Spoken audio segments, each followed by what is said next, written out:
Hey everybody, today we are talking about balancing chemical equations. So the first step that we need to review really quick is what we see when we look at a chemical equation. So a chemical equation is a written expression for a particular chemical reaction.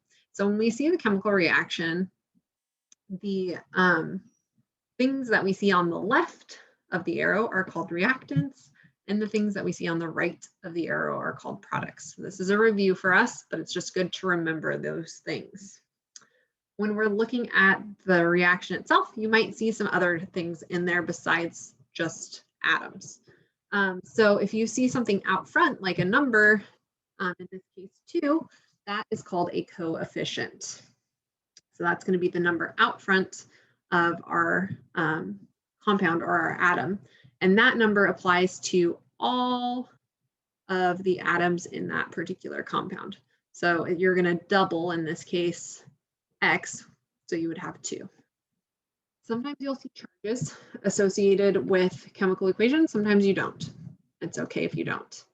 Another number that you might see is a subscript.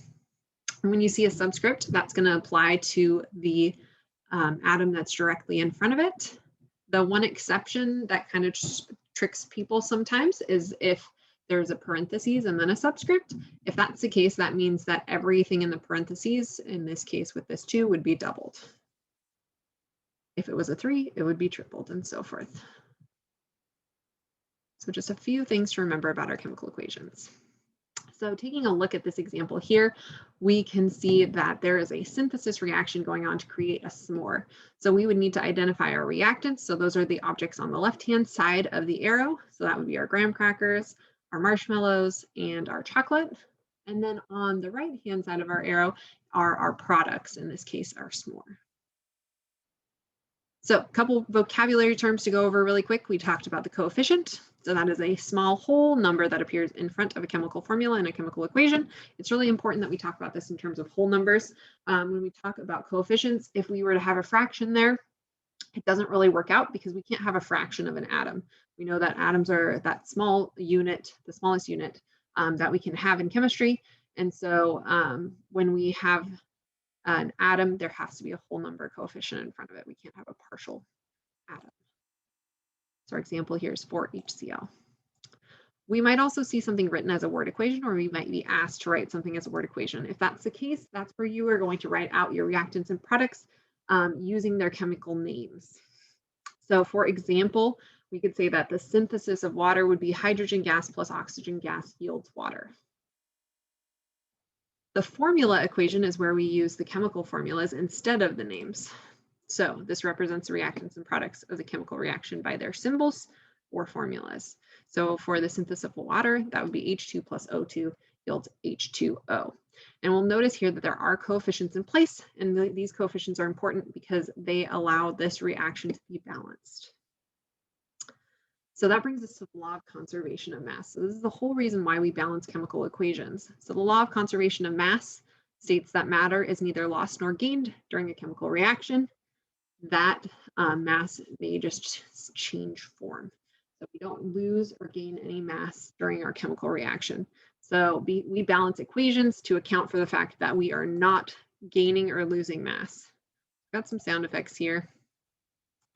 So if we have an equation that we take a look at and we notice that the mass or the number of atoms on one side is not equal to the number of atoms on the other side, that means that our equation is unbalanced. So we need to look at the steps we would need to take to balance that chemical equation. So we're going to use this example here. We have iron plus oxygen gas yields iron oxide. And we're going to talk about creating a RAP table. So RAP table tells us the atoms that are present in the reactant or the reaction, and how many are on the reactant side, how many are on the product side. So the first step we need to do is draw out our RAP table.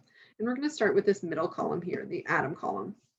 We need to identify the atoms that are on each side of the reaction. So we know there is iron and oxygen on each side of the reaction. Our second step then is to use the subscripts that are given to determine how many of each atom is on each side. So if we look at iron, there is no subscript here. When we have no subscript, that means only one.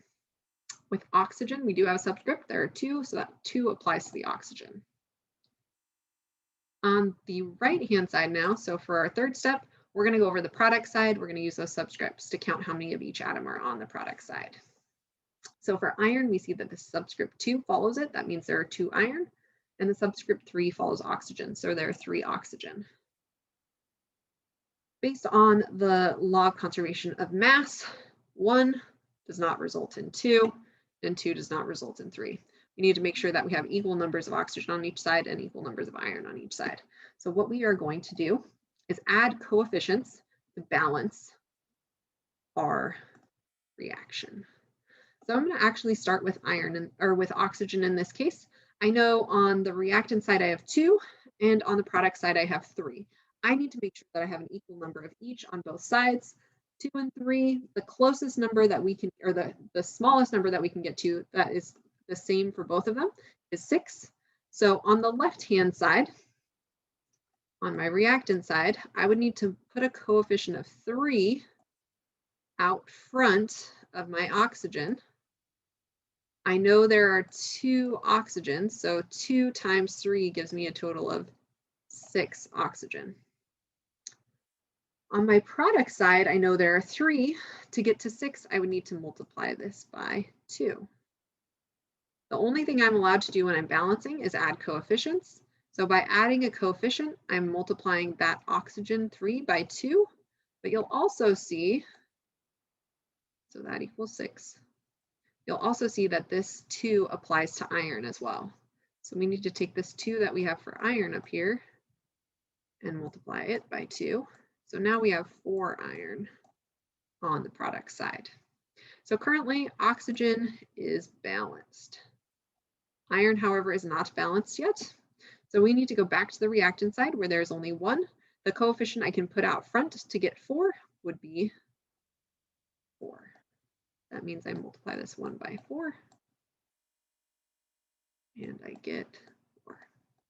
So now I have 4 iron on each side. So it's important that we double check